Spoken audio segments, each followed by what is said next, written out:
दोस्तों नमस्कार। Benjamin Netanyahu तो शुरू से जानते थे कि ईरान पर अपने बूते जीत हासिल करना नामुमकिन है और जब तक ईरान एक ताकतवर देश के तौर पर वेस्ट एशिया में मौजूद है तब तक इजराइल अपना विस्तार कर नहीं सकता है। इसीलिए बेंजामिन नेतान्याहू ने 11 फरवरी को व्हाइट हाउस में जो प्लानिंग रखी उस प्लानिंग का ब्लूप्रिंट यही था कि दरअसल अमेरिकी ताकत अगर पीछे खड़ी हो जाए तो पूरा प्लान इजराइल के पास है। कैसे ईरान में रिजिम चेंज होगा, कैसे इजराइल में जो भी नया शख्स सत्ता में आएगा वो अमेरिका और इजराइल के अनुकूल होगा, वेस्ट एशिया में अमेरिका की तूती बोलेगी और वेस्ट एशिया में इजराइल अपना विस्तार कर सकेगा। इस ब्लूप्रिंट के आश्रय ही अमेरिका इस युद्ध में कूदा। बकायदा डिफेंस सेक्रेटरी ने कई मौकों पर इसका जिक्र भी किया। लेकिन आज की परिस्थिति बिल्कुल अलग है। 9 दिन युद्ध के हो गए। वो कौन सा ब्लूप्रिंट था जो रखा गया और क्या दिमाग में चल रहा था बेंजामिन नेतान्याहू के? क्योंकि इजराइल इस बात को बाखूबी जानता है कि बीते 30 सालों से खाड़ी देशों में जो भी अमेरिकी बेस, वो वायुसेना का बेस हो या फिर नेवी का बेस हो, और जितने पुख्ता तरीके से और मजबूत तरीके से जितना बजट उसमें झोंका गया, अत्याधुनिक हथियारों की मौजूदगी जिस तरह से है, लाखों अमेरिकी सैनिक वहां पर रहते हैं। इजराइल या बेंजामिन नेतान्याहू ये मानकर चल रहे थे कि अगर अमेरिका की यह ताकत इजराइल के पीछे खड़ी हो जाए तो ईरान को ध्वस्त करना बहुत आसान होगा। और उनके जहन में एक दूसरा प्लान भी था और वो जानते थे इस हकीकत को कि अगर जिन जगहों से ईरान पर हमला होगा, ईरान उसका पलटवार जरूर करेगा। और ध्यान दीजिए, हुआ भी यही। खाड़ी देशों में जो भी बेस अमेरिकी थे वहीं से हमले हुए। उसका जवाब बाखूबी ईरान ने दिया। लेकिन यह प्लान सिर्फ इतना भर नहीं था, यह भी सोच थी कि इस दौर में खाड़ी देश खड़े हो जाएंगे और वो ईरान को पलटवार करेंगे, यानी ईरान पर वार करेंगे अमेरिका और इजराइल के साथ खड़े होकर। लेकिन इजराइल को लेकर बहुत सारे सवाल खाड़ी देशों में आज से नहीं। इराक वार का जिक्र कीजिए या फिर पिछले बरस इजराइल युद्ध का जिक्र कीजिए या फिर गाजा पट्टी में जो नरसंहार हुआ उसका जिक्र कीजिए। इजराइल के पीछे खाड़ी देश खड़े हो नहीं सकते हैं। लेकिन अगर अमेरिकी बेस से ईरान पर निशाना बनाया जा रहा है, साधा जा रहा है, और उसका जवाब अगर ईरान उन देशों को दे रहा है तो वो देश क्या करेंगे? ईरान ये मानकर चलता रहा कि दरअसल खाड़ी देश खड़े हो जाएंगे और उसके बाद ईरान के लिए मुश्किल होगी क्योंकि वो चौतरफा घिर चुके होंगे। लेकिन इस दौर में खाड़ी देशों ने संयम दिखाया, किसी ने भी हमला नहीं किया। अगला प्लान यह भी था कि अगर इन देशों से ईरान के भीतर उन जगहों पर निशाना बनाया जाए और उसके पलटवार करते हुए ईरान भी अगर खाड़ी देशों में उन्हीं जगहों को निशाना बनाने लग जाए तब तो खाड़ी देश खड़े हो जाएंगे। लेकिन यहां भी सफलता मिली नहीं। और इस सफलता न मिलने के बाद अगला सवाल यह आया, अगर पश्चिमी देश खड़े हो जाएं अमेरिका के कहने पर, वो चाहे नाटो कंट्रीज हो या अमेरिका के साथ सहयोगी सेकेंड वर्ल्ड वॉर के बाद से उन्होंने बना रखी हो, तब भी ईरान एक झटके में घिर जाएगा क्योंकि पूरा यूरोप खड़ा हो जाएगा। ना खाड़ी देश खड़े हुए, ना यूरोप खड़ा हुआ। इजराइल के सामने नया संकट यह कि दरअसल जिन जगहों को निशाने पर लिया गया उसमें बच्चों का स्कूल था, उसमें वाटर प्लांट था, और कल रात जहां पे ऑयल डिपो था वहां पर निशाना लिया गया, यह सोचकर कि दरअसल इसका जवाब किसी ना किसी तरीके से खाड़ी देशों में जहां जहां उनके रिफाइनरीज हैं, ऑयल डिपोज हैं, वहां पर यह वार होगा। तब तो साथ देना ही पड़ेगा क्योंकि पूरे खाड़ी देश की पहचान सिर्फ और सिर्फ ऑयल को लेकर है। हमें लगता है आज इस बात को समझें उससे पहले एक हकीकत और समझिए। वेस्टर्न कंट्रीज को लेकर और वेस्टर्न कंट्रीज का अमेरिका के इस युद्ध को लेकर एक अंतर्विरोध है। लेकिन बावजूद इसके 24 घंटे पहले या कहें 16 घंटे पहले इजराइल के prime minister Benjamin Netanyahu western countries से क्यों कहते हैं कि आप इस युद्ध में शामिल हो जाइए, किसी भी हालत में शामिल हो जाइए, जबकि वो जान रहे हैं इस दौर में स्पेन विरोध कर रहा है, फ्रांस विरोध कर रहा है, ब्रिटेन विरोध कर रहा है, कनाडा विरोध कर रहा है। और ब्रिटेन को लेकर तो अमेरिकी राष्ट्रपति जब ये कहते हैं कि दरअसल हम तो युद्ध जीत चुके हैं और अब आप किसी भी नेवी को भेजने की जरूरत है नहीं, और भेज रहे हैं तो ठीक है, लेकिन हम तो युद्ध जीत चुके हैं। लेकिन इजराइल इस हकीकत को बाखूबी जानता है कि अमेरिका ईरान से बहुत दूर है, लेकिन ईरान की मिसाइलें जो हैं वह इजराइल को एक झटके में निशाने पर ले सकती है। और फिर यह भी समझने की जरूरत है कि ईरान के राष्ट्रपति ने जब कल यह खुले तौर पर कह दिया कि हम तभी हमला करेंगे जब आपकी जमीन से हमारे ऊपर हमला होगा, उसके बावजूद भी हमला हुआ, वाटर प्लांट पे हमला हुआ। जवाब में ईरान ने बहरीन के वाटर प्लांट को निशाने पर ले लिया। यानी लगातार उकसाने की प्रक्रिया खाड़ी देशों से लेकर वेस्टर्न कंट्रीज तक इस दौर में उफनती रही, लेकिन युद्ध के तौर तरीकों को समझे तो इजराइल अगुवाई कर रहा है, अमेरिका की ताकत पीछे खड़ी हुई है। लेकिन पहले आज शुरुआत तो बेंजामिन नेतान्याहू के उस वक्तव्य से ही होनी चाहिए जब खाड़ी देश युद्ध में शामिल नहीं हुए, तो उन्होंने वेस्टर्न कंट्रीज से कहा युद्ध में शामिल हो जाइए। אני דורש מממשלות המערב לעשות את מה שנדרש כדי להילחם באנטישמיות ולתת את הביטחון הדרוש, את ההבטחה הדרושה לקהילות היהודיות בעולם, וכדאי שיקשיבו לאזהרות שלנו. אני דורש מהם פעולה עכשיו.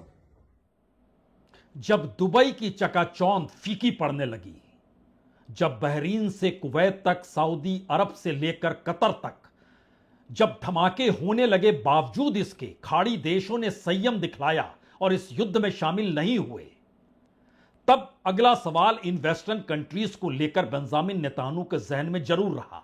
लेकिन अब नया सवाल यह है, क्या वाकई खाड़ी देश अब आने वाले वक्त में अमेरिका को अपने देश में वायुसेना या नेवी का बेस बनाने देंगे? क्योंकि मौजूदा वक्त में 19 मेजर इंस्टॉलेशन अमेरिका के हैं, 8 परमानेंट बेस खाड़ी देशों में अमेरिका के हैं। उसमें ध्यान दीजिए तो कतर में अल उवैद एयर बेस है जो लार्जेस्ट है सेंट्रल कमांड का, बहरीन में नेवल सपोर्ट एक्टिविटी है जो 5th फ्लीट का हेडक्वार्टर है, वहीं पर है। कुवैत में आफियान कैंप है, कैंप व्यूरिंग है, अली अल सलेम एयरबेस है। यूनाइटेड अरब अमीरात में अल धाफरा एयरबेस है, जावेल अली पोर्ट है। सऊदी अरब में प्रिंस सुल्तान एयरबेस है, इराक में इरबिल एयरबेस है, एन अल असद एयरबेस भी है, और जॉर्डन में मुआफाम अल साल्ती एयरबेस है, तो ओमान में डुकम पोर्ट है। साइप्रस में भी अकोत्री बेस है, टर्की में भी इनक्रिक एयरबेस है, सीरिया तक में अमेरिकी बेस है। तो नया सवाल यह हो सकता है, क्या वाकई अब आने वाले वक्त में खाड़ी देश अगर युद्ध में कूदे नहीं, खाड़ी देशों को अब यह समझ में आ गया कि उन्हें उलझाया गया और उनकी जमीन से तब हमला ईरान पर हुआ जब ईरान के राष्ट्रपति कह चुके थे हम माफी मांगते हैं, लेकिन अगर आपकी जमीन से हमला होगा तो हम बख्शेंगे नहीं।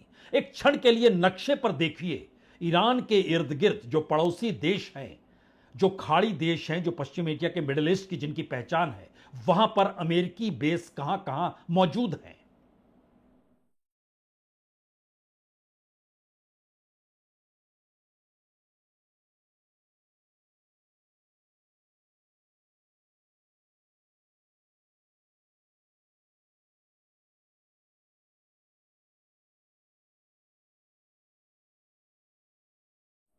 ईरान पर ज्यादातर हमले मिडिल ईस्ट के इन्हीं देशों के इसी अमेरिकी बेस से हुए हैं, इजराइल से कम हुए हैं।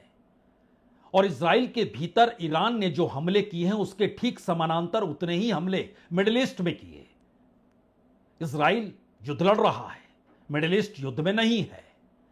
तब ऐसे में जो दूसरी प्लानिंग शुरू में पहले पानी और फिर तेल, लेकिन इसमें भी क्या इजराइल इस वक्त फंस गया?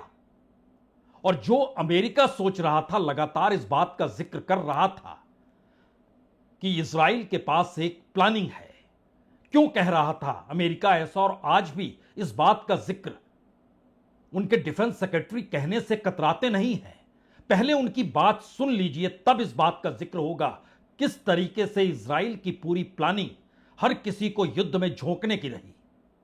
To our steadfast partner, Israel, your mission is being executed with unmatched skill and iron determination. Fighting shoulder to shoulder with such a capable ally is a true force multiplier and a breath of fresh air. We salute your courage and your contribution. यानी 11 फरवरी को white house में जो Benjamin Netanyahu ने blueprint रखा था इस युद्ध को लेकर, अमेरिका ने उसे सच मान लिया और अमेरिका यह मानकर चल रहा था कि दरअसल इजराइल के पास पुख्ता तरीके से पूरी व्यवस्था है और सिर्फ उसकी ताकत की जरूरत है और ईरान में सब कुछ बदल जाएगा। लेकिन ऐसा कुछ भी नहीं हुआ। फिर यहां पर सवाल आया कि नए हमले जो पहली बार बच्चों के स्कूल पर हुए, अमेरिकी राष्ट्रपति ट्रंप से यह सवाल पूछा गया। पत्रकार ने पूछा, आपने अटैक किया? उन्होंने कहा, नहीं, हमने नहीं किया, यह ईरान ने ही अपने बच्चों पर कर दिया होगा। उनके बगल में यही डिफेंस सेक्रेटरी हेक्सेट खड़े हुए थे। उनसे पत्रकार ने पूछा तो उन्होंने कहा, नहीं नहीं, अभी जांच हो रही है। अब दूसरा सवाल था कि इन सब के बीच जो वाटर प्लांट है ईरान के भीतर, वहां पर हमला हुआ। 30 गांव तक पानी पहुंचता था, जो समुद्र का पानी जो इस आइलैंड पर हमला हुआ 30 गांवों की वो प्यास बुझाता था। लेकिन यहां पर फिर लगता है भूल हो गई, क्योंकि भूल हो गई या ये स्ट्रेटजी है इजराइल की, क्योंकि एक सच तो है कि दरअसल ईरान को समुद्र से जो खारा पानी है उसको पीने लायक बनाकर अपने देश में जो लोगों को प्यास बुझाने की परिस्थिति है वो सिर्फ 2% है, यानी कुल पानी का 2% हिस्सा है जो समुद्र के खारे पानी को ट्रीटमेंट प्लांट करके वहां के लोगों की प्यास बुझाई जाती है, क्योंकि ईरान में पहाड़ है, नदी है, बारिश का पानी कलेक्ट किया जाता है। लेकिन दूसरी तरफ मिडिल ईस्ट में क्या है? बहरीन में हमला जरूर हुआ और बहरीन में उस जगह पर हमला हुआ जो ट्रीटमेंट प्लांट है कासम में, ईरान ने हमला किया, जवाब दिया। अब सवाल है कि बहरीन में तो समुद्र के खारे पानी को ट्रीटमेंट के बाद जो प्यास बुझाई जाती है वो 60% है, कुवैत में 90% है, ओमान में 86% है, सऊदी अरब में 70% है, कतर में 50% है, यूएई में 42% है, ईरान में सिर्फ 2% है। तो ईरान के वाटर प्लांट पे हमला यह सोचकर नहीं किया गया कि किसी भी हालत में हमला करना, यह सोचा गया कि इसका जब जवाब होगा, जो जवाब बहरीन में कासम के वाटर प्लांट पर दिया गया जो बहरीन में है। लेकिन बावजूद इसके खाड़ी देशों ने संयम बरता, वो समझ रहे हैं इन परिस्थितियों के बीच। हमें लगता है इसका एक ग्राफिक भी देखना चाहिए, क्योंकि इजराइल का भी 75% पानी जो है वो समुद्र के ट्रीटमेंट प्लांट से निकल कर आता है, तभी पानी लोग पी पाते हैं। एक छोटा सा ग्राफिक आपको दिखाते हैं, तब बात और आगे बढ़ेगी।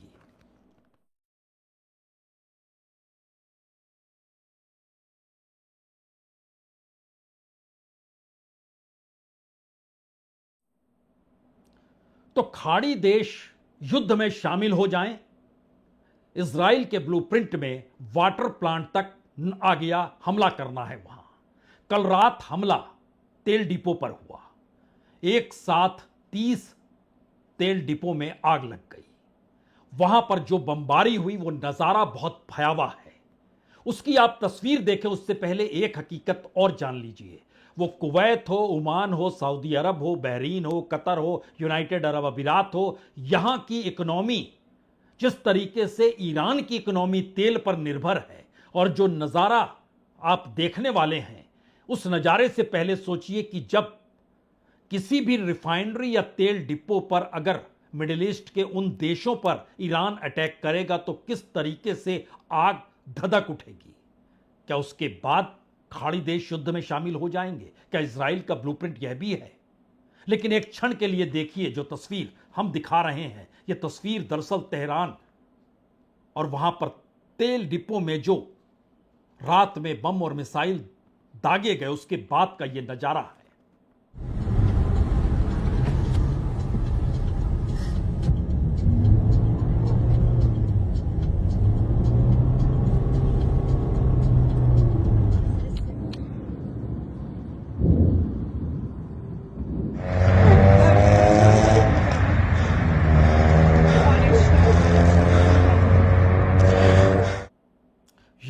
ईरान के तेल भंडार पर बनाए गए निशाने के बाद की तस्वीर है।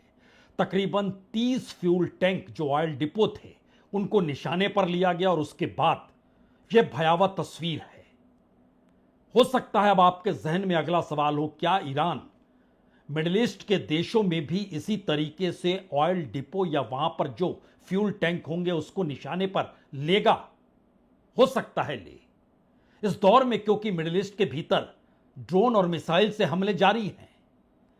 लेकिन यह कहीं ज्यादा महत्वपूर्ण है कि इजराइल का पूरा ब्लूप्रिंट जो 11 फरवरी को अमेरिका के सामने रखा गया था, उसके बाद के परिस्थितियों में 9 दिन हो गए युद्ध को, लेकिन इजराइल के सामने अभी भी वो ब्लूप्रिंट सफल तो नहीं, बल्कि वो सिर्फ और सिर्फ एक स्ट्रेटजी का हिस्सा जिसमें अमेरिकी साथ खड़े हो जाएं। अमेरिका साथ खड़ा हो गया। अब नई परिस्थिति में जब खाड़ी देश भी युद्ध में नहीं कूदे, वेस्टर्न कंट्रीज भी एक लिहाज से इनकार कर रहे हैं और वेस्टर्न कंट्रीज के भीतर अमेरिका युद्ध में क्यों खड़ा है इसको लेकर भी सवाल है। तब ऐसे में चंद घंटों पहले बेंजामिन नेतान्याहू एक बार फिर सामने आते हैं। वो जान गए कि दरअसल उनका ब्लूप्रिंट जो उनके जहन में था युद्ध की स्ट्रेटजी को लेकर, मिडिल ईस्ट और वेस्टर्न कंट्रीज को लेकर, वो नहीं चला। और अमेरिका के साथ खड़े होने के बावजूद भी जब अमेरिका में विरोध हो रहा है और यह सवाल बड़ा होते चला जा रहा है कि जिस दिन अमेरिका ने पांव पीछे खींच लिए उस दिन इजराइल का क्या होगा, या फिर आने वाले वक्त में जब ईरान और इजराइल टकराएंगे तो उसमें वेस्ट एशिया के उन देशों की क्या प्राथमिकता होगी? क्या वो इजराइल के साथ खड़े होंगे या बिल्कुल इस बार खारिज कर देंगे? क्योंकि इससे पहले कोई भी इजराइल या ईरान के साथ खड़ा नहीं हुआ, लेकिन इस वक्त इजराइल का विरोध करने तो नहीं आ जाएंगे, यह सवाल बड़ा है। ऐसे में एक तीसरी स्ट्रेटजी बेंजामिन नेतान्याहू के जरिए चंद घंटों पहले सामने आई, जब वो खुले तौर पर यह जानते समझते हुए कि इससे पहले इन्हीं बातों का जिक्र अमेरिकी राष्ट्रपति ट्रंप तक कर चुके हैं ईरान के नागरिकों से जो वहां पर आंदोलनरत थे। कहा था उन्होंने, हम आपके साथ हैं, आप सत्ता बदल दीजिए। वो नहीं हो पाया। खामनेई को मार देंगे, उसके बाद रेजिम बदल जाएंगे, वह भी नहीं हो पाया। अब नई परिस्थिति में बेंजामिन नेतान्याहू बकायदा ईरान के लोगों से कह रहे हैं और वहां पर जो रेवोल्यूशनरी फोर्सेस है, इस्लामिक रेवोल्यूशनरी फोर्स है, उससे कह रहे हैं कि आप हथियार रख दीजिए। लोगों से कह रहे हैं आप सड़क पर उतर आइए और इस्लामिक रेवोल्यूशनरी को कह रहे हैं कि आपको हम बख्श देंगे, ईरान को आजाद करा देंगे, इजराइल से बेहतर संबंध हो जाएंगे। सुन लीजिए। איראן. יש לנו תוכנית סדורה עם הרבה הפתעות. לערער את המשטר, לאפשר שינוי. יש לנו עוד הרבה מטרות, ולא אפרט אותן כאן. אבל לפעילי משמרות המהפכה, אלה שרודים בעם האיראני ברחובות, אומר לכם רק זאת. גם אתם על הכוונת. מי שיניח את נשקו, לא יאונה לו כל רע. מי שלא יעשה זאת, דמו בראשו. तो क्या अब अमेरिका भी जान चुका है या ट्रंप भी मान चुके हैं कि दरअसल बेंजामिन नेतान्याहू या इजराइल के भरोसे ईरान को तो जीतना नामुमकिन है, वहां पर रिजिम चेंज करना भी नामुमकिन है। इस परिस्थिति के बाद क्या वो सिर्फ और सिर्फ आत्मविश्वास से भरपूर होकर मीडिया के सामने इसलिए आते हैं क्योंकि अब एक प्रोपेगेंडा वार है? क्या अब एक नैरेटिव बनाने भर की सोच है? क्योंकि अमेरिका के भीतर ट्रंप की अपनी जमीन खिसक रही है, दुनिया भर के भीतर साख खत्म हो रही है। जिस युद्ध में वह कूदे उस युद्ध में इजराइल के जरिए सफलता मिलती दिख नहीं रही है, बावजूद इसके जब ट्रंप यह कहते हैं कि ईरान पूरी तरीके से हार मान ले, ईरान लड़ाई जारी रखने की स्थिति में ना रहे, यानी वो आत्मसमर्पण कर दे, ईरान खुद सरेंडर कर दे, सैन्य ताकत हम इतनी कमजोर कर दें कि वो लड़ने लायक भी ना बचे। इन बातों का जब वो जिक्र कर रहे हैं तो ईरान दूसरी तरफ क्या जवाब दे रहा है? ईरान बहुत साफ कहता है कि अमेरिकी जहाज अगर फारस की खाड़ी में आए, फारस की खाड़ी यानी होर्मुज रूट में अगर वो आए तो उनको डुबो देंगे। और वो कब कह रहा है? जब ट्रंप कह रहे हैं कि अमेरिकी नेवी जल्द ही ऑयल टैंकरों की सुरक्षा के लिए फारस खाड़ी में जहाज भेज सकती है, उसको वो काउंटर कर रहे हैं। यानी स्ट्रेटेजिकली ईरान युद्ध की परिस्थिति को समझते हुए प्रोपेगेंडा और नैरेटिव से हटकर उन बातों का जवाब दे रहा है जो स्ट्रेटेजिकली दुनिया की अर्थव्यवस्था, मिडिल ईस्ट के सामने इकोनॉमिक संकट और अमेरिका के सामने पूरा ट्रेड और टैरिफ वार की जो पूरा एक बिसात बिछाई गई थी, वो धराशायी दुनिया में होती हुई दिखाई देने लग जाए। यानी ईरान युद्ध को लेकर तैयार है, अमेरिका उस युद्ध में अपने नैरेटिव को बनाने के लिए तैयार है। इजराइल नए नए बिसात को बिछाते हुए चाहता है कि कहीं से कोई रिस्पॉन्स तो आ ही जाए। इसीलिए अब जो आखिरी सवाल यही आकर खड़ा हो गया है कि अमेरिका और इजराइल किसी स्पेशल फोर्स को भेजकर क्या ईरान के भीतर सत्ता परिवर्तन की दिशा में कदम बढ़ाएंगे या नहीं बढ़ाएंगे। लेकिन जो बेंजामिन नेतान्याहू का रुख है, जो खाड़ी देशों की खामोशी है, जो वेस्टर्न कंट्रीज का विरोध है, इन तमाम सवालों के बीच पहली बार दुनिया की इकोनॉमी को संभाले हुए अलग अलग देशों के बड़े बड़े बिजनेसमैन अब इस युद्ध को लेकर जब सवाल खड़ा कर रहे हैं, तो इसका जवाब जाहिर है बेंजामिन नेतान्याहू नहीं देंगे। इसका जवाब हर उस देश के भीतर से उठना है जो इस दौर में युद्ध में कूदा नहीं, लेकिन युद्ध में शामिल होने के लिए प्रवोक भी किया गया और निशाने पर भी आया। अब उन देशों को निर्णय लेना है क्या वाकई अब मिडिल ईस्ट के देशों के बीच अमेरिकी बेस, जो उनके सैन्य कर्मियों की मौजूदगी थी, वो पूरे तरीके से हटा दी जाए, अन्यथा एक संकट लगातार बना रहेगा और उनका अपना बजट डिफेंस डील को लेकर, अमेरिका के साथ सैन्य निर्भरता को लेकर इतना बढ़ा हुआ हमेशा रहेगा। इस सवाल का जवाब जाहिर है इस युद्ध की परिस्थितियों पर आकर टिक चुका है, लेकिन उसमें कहीं ना कहीं इजराइल के जरिए अमेरिका का आगे बढ़ना मिडिल ईस्ट के देशों के लिए यह एक खतरनाक सोच में अब तब्दील हो चुका है। और जिस तरीके से अब इन देशों के भीतर डगमगाती इकोनॉमी, गायब होती चकाचौंध और पूरा तेल का प्रोडक्शन और रिफाइनरी तक के ऊपर हमले की परिस्थिति ने एक नई सोच को खड़ा कर दिया है कि आप फैसला ले सकते हैं कि अमेरिकी रहबरी पर हम ना रहें, खुद अपने तौर पर अपने ऑर्गेनाइजेशंस को क्रिएट करें, बनाएं। यह सवाल इसलिए बड़ा है क्योंकि कहीं ना कहीं रूस और चीन भी अब अपने अपने क्षेत्र में अपनी अपनी ताकत और अपने अपने देश और सहयोगी का जिक्र करते हुए कह रहे हैं कि आपको इतने दूर के देश से रक्षा सुरक्षा की क्या जरूरत है। और यह खतरे की घंटी इजराइल के लिए है। बहुत बहुत शुक्रिया, बहुत बहुत शुक्रिया।